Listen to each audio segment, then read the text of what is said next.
পনিরগুলোকে সাদা তেলে ভেজে দিচ্ছি।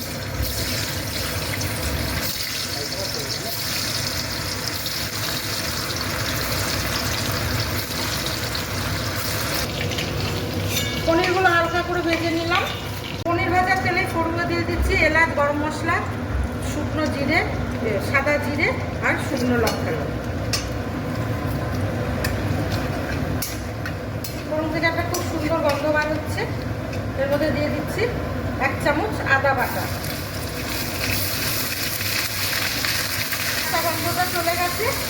এর মধ্যে দিয়ে দিচ্ছি একটা লাল টমেটো কুচি,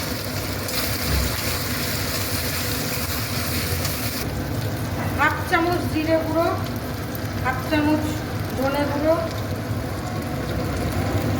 শুকনো লঙ্কার গুঁড়ো, কাশ্মীরি লঙ্কার গুঁড়ো, আর হচ্ছে স্বাদ মতো লবণ।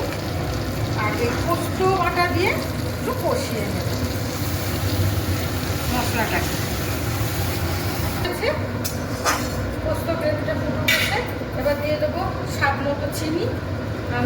পনির দেওয়ার শুধু পনির দেওয়ার পর চিনিটা নাড়তে পারবো না। আর দিয়ে দেবো কাসুরি মেথি। ভালোভাবে মিশিয়ে নেব। এবারে ভেজে রাখা পনিরগুলো এর মধ্যে দিয়ে দেবো।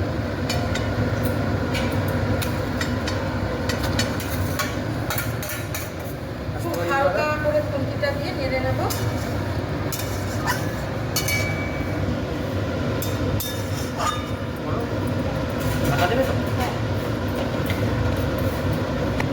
দিয়ে দিচ্ছি 2টো পাকা কাঁচা লঙ্কা। এবার এটাকে ঢেকে দিয়ে 5 মিনিট কুক করে নেব। দেখুন বন্ধুরা, পোস্ত পনির একদম রেডি। খুব কম সময়ে হয়ে গেছে। উপর থেকে দিয়ে দিচ্ছি একটু ঘি। এটা আমি নাড়ব না, এর সঙ্গে মিশে যাবে। গরম গরম ভাত, পরোটা, রুটির সঙ্গে দারুণ লাগবে খেতে।